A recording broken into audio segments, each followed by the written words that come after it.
다음에는 종교적인 시각으로 바라본 남산에 대해서 듣도록 하겠습니다. 한국종교문화연구소의 유기쁨 선생님이시고요. 남산의 근현대 순환사, 종교적 상징의 이식과 공간화라는 주제로 발표를 해주시겠습니다. 그래서 저는 그 남산이라는 주제를 가지고서 그 종교적인 시각을 가지고서 종교학적 시각을 가지고서 접근하는 것이 이번이 처음이었어요. 다소 촉박한 시간에 다루게 되느라 좀 약간 그 부족한 부분들이 많이 있는 것 같습니다. 좀 양해를 해주시기를 바라고, 시간이 많이 촉박하니까 자료집에 있는 것들을 많이 띄어나가면서 읽어나가면서 이야기하도록 하겠습니다. 서론부터 읽어나갈게요. 한때 특정 선교단체에 속한 종교인들이 타종교의 종교 공간에 들어가서 타종교를 상징적으로 정복하는 땅밟기 동영상 여러분들 많이 들어보셨을 것 같습니다. 네, 이런 땅밟기라는 것은 타종교에 대한 배타적이고 공격적이고 무례한 행동이라고 여론의 질타를 많이 받았습니다. 그런데 이러한 땅밟기 최근에 이어졌습니다. 그리고 이때 이와 같은 땅밟기가 가장 대규모로 집중된 대표적인 공간이 바로 남산이었습니다. 그러니까 남산은 굉장히 치열한 종교적 상징의 각축장이 되어왔습니다. 한 4줄 띄어서요. 종교적이라는 말은 단지 마음속으로 어떤 것을 믿는 문제에 국한되지 않는다는 점에 우리가 좀 유의를 해야 될 것 같고요. 종교적이라는 말은 무언가를 행하는 일과 언제나 연관이 됩니다.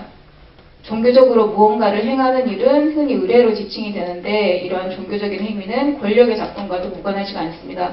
곧 모든 의례 행위는 권력을 표현하는 것과 관련되고 사람들을 종속적으로 만들거나 혹은 그러한 종속성에 도전하는 것과 관련됩니다. 특히 일제치하에서 종교적인 행위는 다양한 주체들에 의해서 권력의 형성 혹은 강요 혹은 저항을 위한 필수적인 요소로 재발견되었다는 점에 유의할 필요가 있습니다. 그런데 그 신도라는 것, 일본의 신도라는 것 자체는 태생적으로 다분히 전 근대적인 공간관을 감지하고 있습니다. 그 소위 교리적으로. 그런데 그것을 우리 땅에 이식하는 과정에서는 공간에 대해서 굉장히 근대적인 특성을 나타냈다는 점에 주목할 필요가 있을 것 같습니다. 본래 신도 신앙에서는 지역마다 그곳 주민들의 생태 환경 경험에 근거해서 지역 환경에 고유한 신에 대한 신앙과 실천을 형성하고 이를 통해서 지역 공간을 성화하고 또 의미 있게 만드는 그런 특성이 두드러지고 있습니다.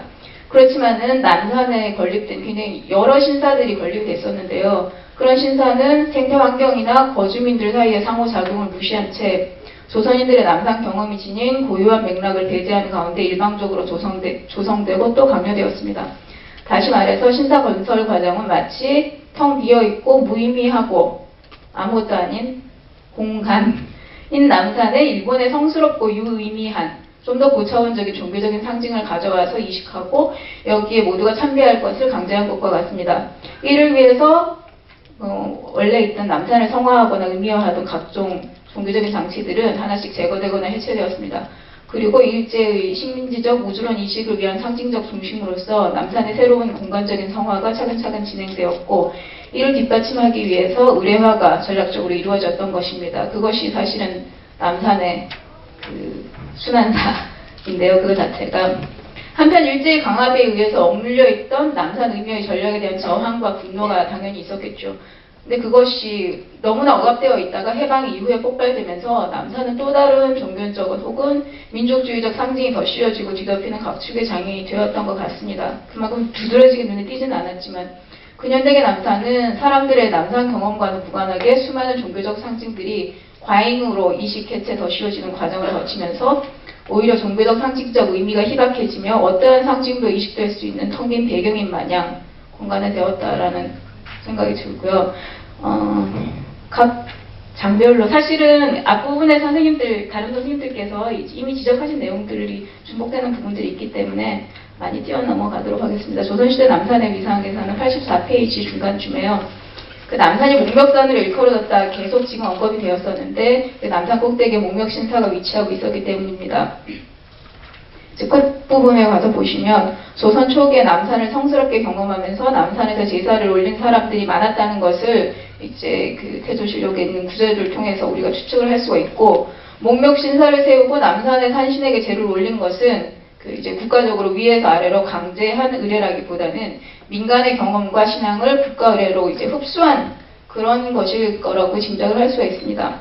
그 다음 페이지 중간쯤에 각주 15번 뒤에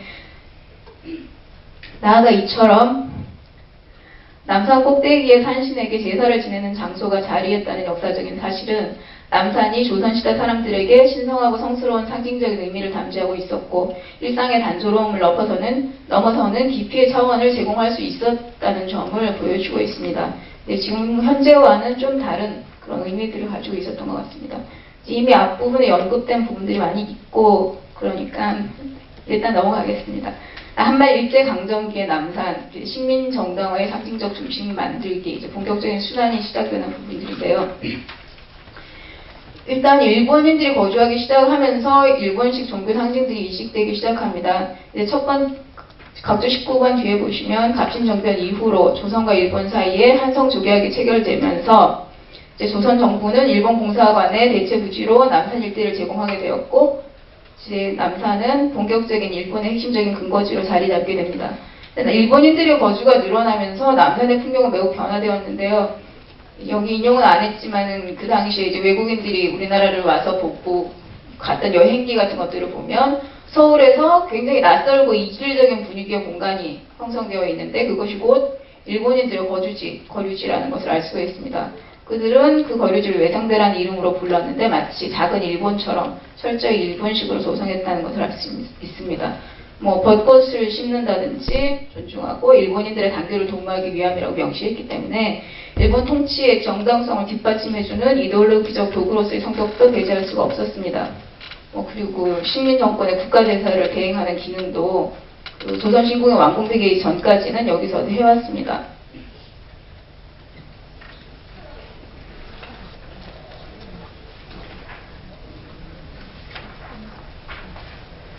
네,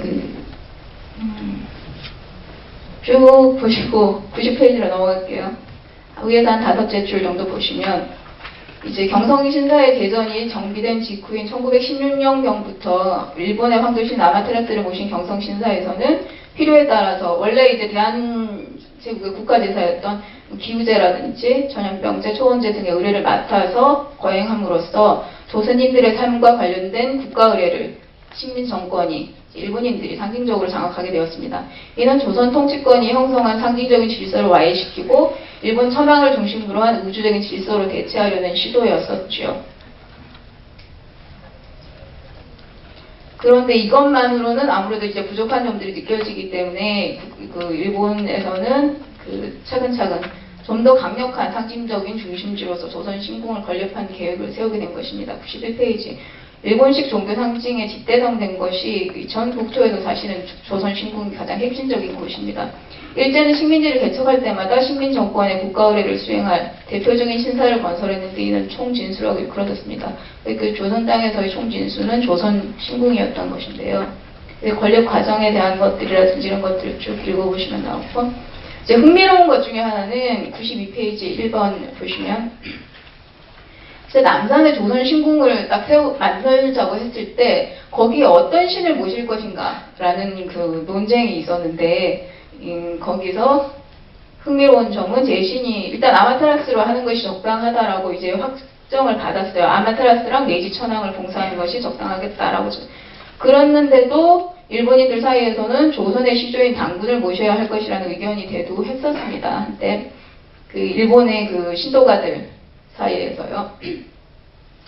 그 과정을 조금 살펴보면 93페이지 각주 53번 뒤에 보면 식민지 정책의 전진 기지로서 이제 확고하게 기획이 됐는데 조선 신궁이라는 것이 그런데도 불구하고 조선의 시조신으로서 단군을 모셔야 한다는 일부 일본인들의 논의는 굉장히 의아하게 비칩니다. 그렇지만 이와 같은 일본 신도가들의 주장에는 크게 두 가지 논리가 바탕에 깔려 있었는데 첫째는 국혼신 논리. 이 신도 자체에 이제 이론적인 바탕이 있는 논리인데요. 국혼신은 해당 지역 국토의 신령을 가리키는 말인데 자체의 일본의 신화적인 내용에 따르면 일부 일본인들이 마지막 부분에 보시면 당군을 국혼신으로 삼아서 조선 신궁에 모시자고 제안한 까닭은 당군을 이제 인정하고 조선인들이 인정한다는 그런 의미가 아니라 국혼신인 단군이 천조 대신인 아마테라스에게 일본의 신에게 조선 땅을 양도한다라는 것을 상징하는 자기네 신화적인 바탕을 깔고 있었던 그런 이야기인 것입니다. 일본인들이 조선 신궁의 재신으로 당군을 제안한 두 번째 이유는 아마테라스, 그러니까 일본의 그 상징적인 최고 그 신인 아마테라스의 동생인 스사노우랑 당군을 동일시하는 그런 이야기들이 또 있었어요. 근데 이런 경우에도 결국에는 이제 형제적인 관계를 강조하는 것 같지만 결국은 동생이기 때문에 더 아래로 위계적인 서열에서 그 아래에 위치한다는 것을 알 수 있습니다. 결과적으로 어떠한 논리에 의해서든 일본 신도가들의 논의에 나타나는 당군 이해는 한말 그 일제강점기 독립운동가들의 당군 이해와는 매우 달랐다는 것을 이해할 필요가 있습니다. 어쨌든 이러한 논의들이 있었지만 이러한 의견은 그러니까 일본의 그 신도 종교인들의 그 주장들이었는데 이거는 총독부에서는 정치적으로 받아들여지지 않았습니다. 그거는 그 각조 56번 뒤에 보시면 단군은 아마테라스랑 격이 맞지 않는 열등한 자격을 갖고 있을 뿐만 아니라 전설적인 존재에 불과하기 때문에 국헌신으로도 인정할 수 없다라는 입장을 확고하게 했습니다. 이처럼 역시나 그 남산에 건립된 엄청난 규모의 조선 신궁에는 조선인의 경험이나 조선 땅과 연관된 신은 철저히 배제된 채 일본의 최고신인 아마테라스와 조선 친타의 주역인 메이지 천황이라는 낯선 신들이 이식되었음을 알 수가 있습니다.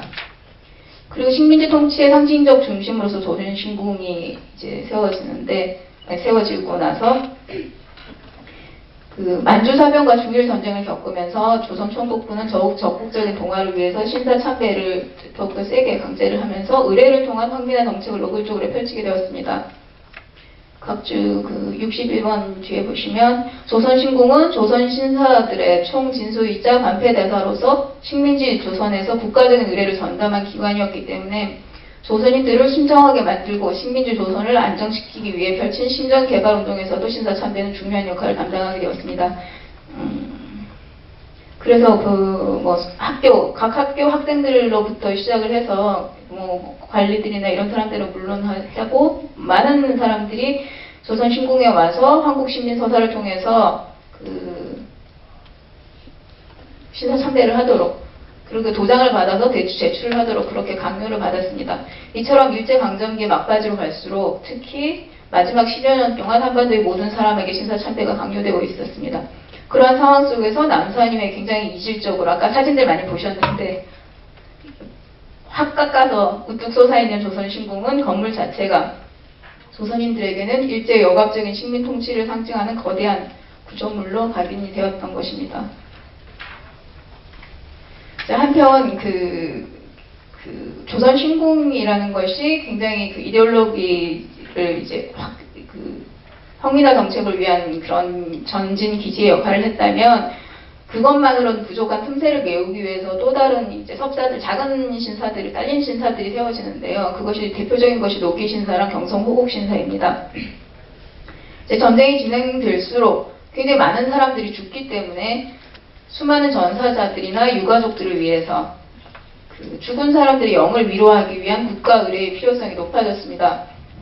이러한 상황에서 기존의 신사들이 다 메우지 못하는 틈새 기능을 담당하기 위해서 남산 일대에 새로운 신사들이 세워지게 됐는데 먼저 눈에 띄는 거는 그 1934년에 경성신사의 섭사로 노기신사가 창건되었는데요. 이 노기는 그 군인인데 별로 용맹 엄청 눈에 띄는 장군이나 이런 건 아니었음에도 메이지 천황 때 이 사후에 그 부부가 같이 따라서 이제 죽었어요. 그것을 사건을 두고서는 충성심이 강한 군신이다라고 사후에 이제 주목받고 숭배를 받게 되었고 이제 신사들이 세워지게 됐습니다. 그래서 그 메이지 천황을 모시는 조선 신궁 옆에 노기 신사를 창건하자라는 주장이 일어났고 이거는 사실은 조선인의 신앙이나 경험이랑은 전혀 관련이 없는 그런 신앙적인 바탕에서 나온 것임에도 불구하고 조선의 각 지방 유지들은 이 노기신사의 창립을 위해서 후원금을 내야 됐고 그 어린 학생들도 성공을 바쳐야 했었다고 합니다. 또한 나아가서 대륙전쟁의 여파로 굉장히 많은 사람들이 죽으면서 전사자들에 대한 위령제를 담당하기 위해서 경성 호국신사가 건립이 되게 됩니다. 굉장히 넓은 지역에서 전사자의 영들을 제사 지내는 이런 것들. 쭉 넘어가서 각주 75분 뒤에 이처럼 일제는 남산 일대의 드넓은 부지에 식민지 대표 신사인 조선 신궁을 비롯해서 경성신사, 경성호국신사, 노기신사 등을 건립하고 국가 신도를 통한 황민화 정책을 펼쳤습니다. 신사참배는 식민지 말기로 갈수록 조선인이 일본의 식민지 침략진에게 머리를 조아리게 만들므로써 일본이 조선보다 우위에 있다는 것을 몸소 체현하게 만드는 수단으로서 더욱 철저하게 의뢰화되었습니다. 한편 이렇게 한쪽을 강요하고 이식하는 동시에 원래 있던 것들을 전이화하거나 해체하거나 재구성하는 작업도 동시적으로 이루어졌는데요. 97페이지 보시면 식민 통치 기간 동안 일제는 남산에 조선신궁 창건하고 위계화된 우주적인 일본식 질서를 조선인들에게 주입하고자 했습니다. 이를 위해서 종교적 상징과 의뢰 일본식을 그 한반도에 이식하는 동시에 조선의 종교적 상징을 흩뜨리는 전략을 취했습니다. 곧 식민지 조선에서 원래 수행되어 왔던 각종 국가 의례들을 조선 신궁으로 집중시키는 동시에 조선에서 전통적으로 수행되어 온 전통적 국가 의례와 상징을 전이하거나 해체 재구성하는 다양한 전략을 통해서 무력화했습니다. 종묘는 집안 행사로 축소되고 이시문 중에 황구단은 폐쇄되고 사직단, 효창원 등은 공원화되었습니다.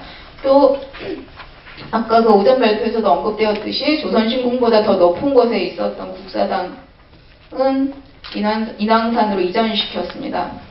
그런 일들도 있었고요. 또 그 마지막 줄에 보시면 한민족의 충의를 상징했던 장충단 역시 그대로 두지 않았습니다. 즉 교묘한 방식으로 상징적인 의미를 해체시키는 전략을 택했는데요. 그 부분 따로 보시면 장충단의 재구성 1900년 무렵에 남산 진국에 일대 일본인들이 점차 남산의 동쪽까지 진출하고 있었는데 이에 맞서기라도 하듯이 남산 동쪽 기슭에서는 을미사변 때 궁을 수비하다가 전사한 국내부 대신과 시위대당 등을 추모하기 위해서 고종의 명에 따라서 장충단이 건립되었습니다. 그러니까 충신들을 추모하기 위한 그런 시설이 장충단이었었던 것이죠. 쭉 보시고 99페이지 중간 대록을 보시면 장충단에서 추모의 제사를 드리는 대상이 대부분 일제에 항거했던 순국 열사들이었기 때문에 일제의 눈에는 이게 굉장히 거슬렸기 때문에 마침내 장충단 폐사시켜버렸습니다. 나아가 안중근 의사가 조선 식민지화의 원흉인 이토 히로부미를 사살하자 통감부에서는 장충단 일대에서 오히려 역으로 이토 히로부미 추모제를 국장으로 치렀습니다. 이것은 그 항일 순국 열사들을 추모하는 공간으로서 작용해왔던 장충단에서 조선 식민지화의 원흉인 이토 히로부미의 추모제를 수행함으로써 나라를 위해 죽은 이를 위한 제사를 지낸다는 동일한 대의 명분 하에 내용은 정반대가 담긴 거죠. 그 형식은 똑같은데 내용은 정반대의 내용을 담아서 장충단의 상징적인 가치를 왜곡시켜버린 것입니다. 그리고 이제 장충단의 그 공원화 계획이라든지 이런 이야기들 있고 또 하나 더 핵심적인 부분은 100페이지 보시면은 심지어 장충단 일대 조선 침탈을 선봉했던 이토 히로부미의 이름을 따서 그를 기리는 방문사라는 사찰을 건립하기도 했습니다. 쭉 보시고요. 101페이지 보시면 이와 같은 방문사의 기획 및 건설은 남산의 일본의 상징을 단지 이식하는 데서 한 걸음 더 나아가서 원래 있던 한민족의 주요 상징을 끌어모아서 녹여서 일본 침략의 상징으로 재구성하려는 일제의 시도를 단편적으로 보여주는 사례라고 할 수 있을 것 같습니다. 그리고 일본식 상징 해체와 새로운 상징 뒤덮기, 당군의 소명, 호명 혹은 소환, 서양 열강과 일본의 선진 문명과 강한 힘을 경험을 하면서 한말의 많은 우국 지사들은 서구의 그리스도교나 일본의 신도, 그러니까 센 국가들은 센 종교를 가지고 있구나. 그래서 우리도 종교를 중심으로 힘을 키울 필요가 있겠다는 생각들이 굉장히 많이 일어나게 됐어요. 지금 요즘과는 좀 다르게. 그런 것들 신문 기사를 통해서 이제 엿볼 수가 있고 또 그런 식의 운동들, 종교를 바탕으로 어떻게 나라의 힘을 키우려는 운동들이 이제 한말 일제 시기 때 굉장히 다양한 차원에서 일어나게 됩니다. 그렇다면 101페이지 마지막에 그런 사회적 분위기 속에서 어떤 종교를 통해서 나라를 다시 세울 것인가에 대해서 주장이 분분할 수밖에 없었습니다. 그 가운데 여기서 지금 그러니까 그 가운데 두드려졌던 것은 일본에는 아마테라스를 중심으로 국가신도를 정신적인 핵으로 삼았듯이 우리는 우리의 시조인 당군을 중심으로 하는 종교를 세워야 되지 않겠느냐라는 주장들이 일었고 그런 것들이 굉장히 많은 사람들의 마음을 사로잡았었던 것 같습니다. 그래서 각계에서 심지어 그리스도교계의 신문이나 이런 것에서도 단기 언어를 사용을 하고 이제 그것이 실제 신앙적으로든 아니면은 상징적으로든 혹은 정치적으로든 종교를 통해서 뭘 해보려는 그런 것들이 많이 있었고 단군이 그때 아주 정치적으로 호명이 됐다라는 것들.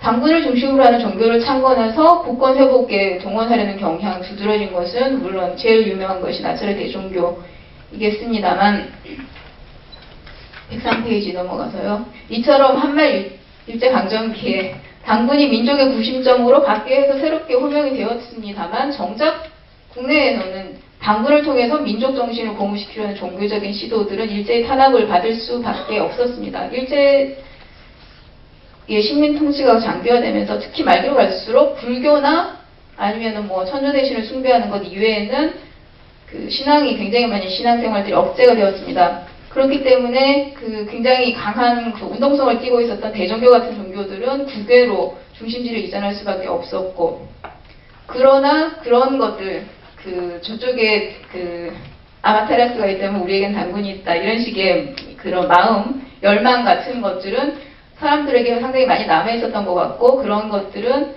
그 당군 숭봉이 가능했던 무속신앙의 흡수가 많이 되었던 것 같습니다. 그러니까 그 무당들은 아마테라스와 당군을 동시에 모신다. 뭐 이런 식의 방식으로. 그 해방 후에는 일제의 강압 통치의 상징적 중심이었던 남산에 조선 신궁이 들어섰던 그 일대에서 당군 신앙을 다시 수립하려는 크고 작은, 주로 작은 시도들이 많이 이루어져 왔으며 오늘날까지 그 흔적을 찾아볼 수가 있습니다. 그런 복잡했던 흔적들 가운데 하나로 남산 약수터 위에는 중국 쪽한의 정치가인 제갈공명을 모신 와룡묘가 자리하고 있는데요. 이제 가보기는 깊이 조사를 하지는 못했으나 그 남산 중턱에 거의 유일하다 싶은 현행 종교적인 시설물인 와룡묘가 와룡과 단군과 유비와 부처 등을 같이 지금 모시고 있는 이런 복합적인 형격 자체가 현대사의 굴곡을 고스란히 반영하고 있는 것이 아닌가라는 생각이 듭니다. 그리고 또 그 마찬가지로 그 남산의 당군굴 뭐 이런 것들을 통해 가지고서는 그 남산에서 당군을 신봉하려는 그런 시도들, 그 크고 작은 시도들이 이루어진 것들도 역시나 그와 같은 그 일본의 상징이 강했던 곳에 단군으로서 이제 해보려고 하는 그런 어떤 더 쉽게 흔적이라고 얘기할 수가 있지 않을까 하는 생각이 듭니다. 또 상징의 교체 혹은 상징 지우기 이런 부분들 앞으로도 연구가 필요한 부분이라고 생각이 드는데요. 요거 페이지 보시면 남산 일대에 일본의 식민 통치를 상징하는 각종 종교 시설이 많이 들어섰던 만큼 해방 후의 남산은 일본의 흔적을 지우기 위한 각종 시설물들이 또한 집중적으로 설치되는 지역이기도 했습니다. 일본이 철수한 후에 그간 억눌려 있던 사람들, 집단들의 자존적인 욕망은 기존 신사터 등의 또 다른 종교적 상징을 더 씌우는 형태로 종종 표출되었던 것입니다. 특히 또 다른 종교적 상징을 통해서 신사가 상징하는 일제의 식민지 질서를 해체하려고 하는 다양한 시도들이 나타났습니다.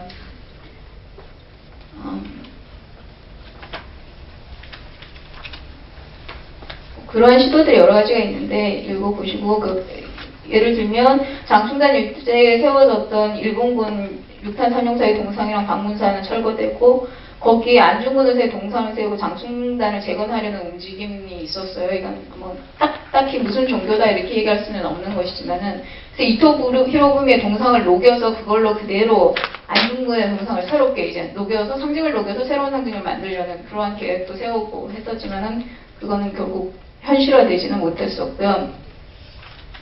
그럼 뭐 밑에 쭉 한번 읽어보시고 또 조선 신궁터에서는 뭐 기독교 박물관을 개관해서 운영을 했지만은 결국 조금 있다가 문을 닫게 되는 그런 일들도 있었고 또 현재는 여러분들 많이 알고 계시다시피 그 민족 정신이라든지 이런 것들을 상징하는 각종 동상, 안중근 의사 기념관, 백범공원 등등이 조성되어 있습니다. 민족 정신의 상징으로서.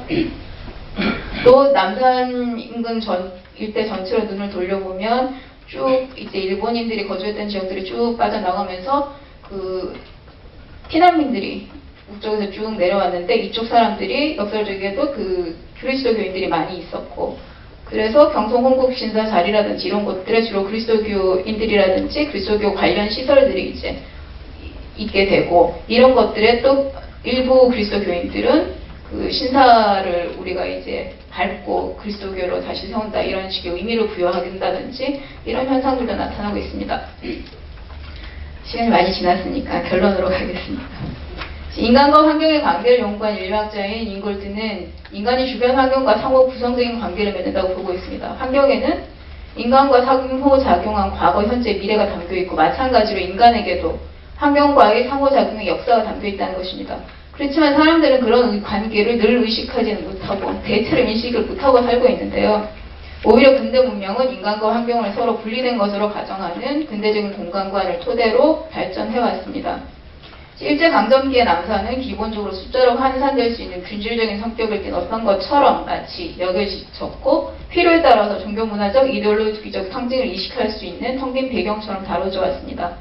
이러한 과정을 거치면서 남산과 인간은 지속적으로 분리되어 왔습니다.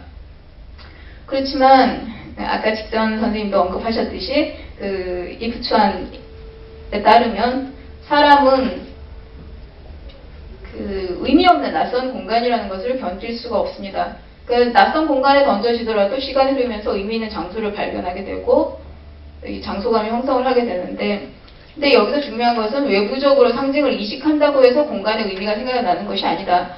이른바 텅 빈 공간이 의미 있는 장소가 되기 위해서는 인간의 경험, 환경과의 상호작용이라는 것이 중요하게 작동한다는 점.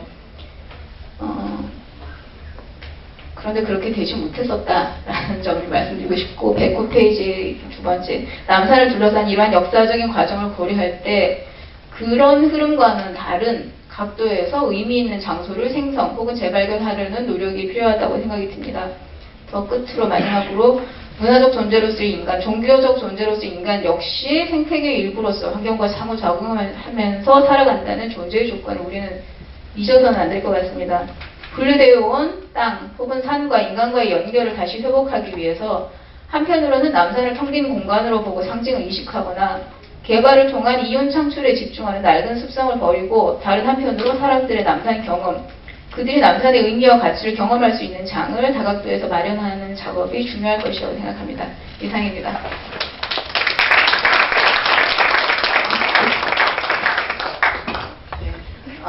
유기분 선생님 감사드리고요. 여러분 다시 한번 큰 박수 부탁드리겠습니다.